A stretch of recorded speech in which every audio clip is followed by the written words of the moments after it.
The way we in the summit go about having these discussions, how we're looking at creating solutions, right? So it's important for Inland Empire leaders to experience that.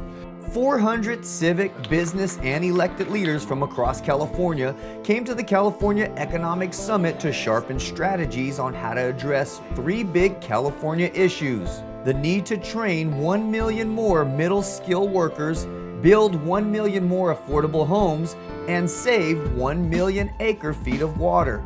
Linking those issues to the future of our economy makes sense. The connections between those things are some of the most important ways you can build support in the summit or build support outside the summit rather than have three separate strategies.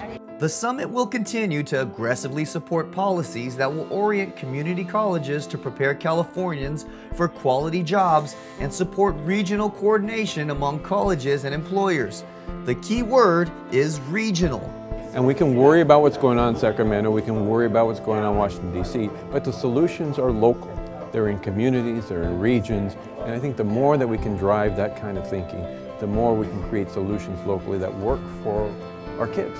The state's housing challenge is also severe and won't be solved overnight. The summit will intensify its work with the legislature in 2016 to promote increased production and find ways to reduce building costs. While more housing funds are elusive, developers are seeing more progress on other fronts. Where I certainly know that there's political will is on the regulatory process side and the land use approval process side, and producing incentives for all developers, both market rate and affordable, to be able to produce housing at a lower cost. To conserve, capture, and recycle more water, California will need to focus on better regional water management, a summit goal that has water leaders excited for the future. We have another answer for the 21st century, and that's the Enhanced Infrastructure Development Districts. And that's just a fantastic tool that people should jump on that bandwagon right away and organize themselves. The summit continues to grow in influence and attract important leaders like Lieutenant Governor Gavin Newsom, State Treasurer John Chung, State Controller Betty Yee, and Secretary of State Alex Padilla, to name a few. For CSU Chancellor Tim White, the event serves a vital role. We can't do enough of this. We have to keep a constant focus for all of us so we don't lose track of the importance of working together for California's future. A state assembly committee took advantage of the summit's statewide draw to hold a hearing on the first day of the summit in Ontario to discuss how we improve job creation in the state.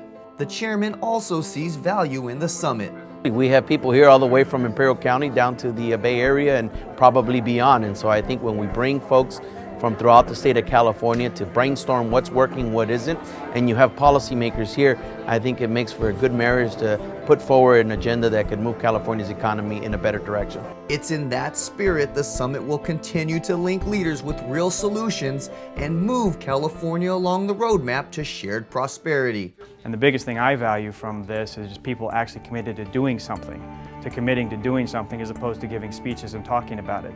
Well, I think this whole summit experience is wonderful to see all of the energy from all of the regions come together and really focus on the things we need to do to make California what we want it to be. It's ingrained in the DNA of state leadership, and so we need to move it forward.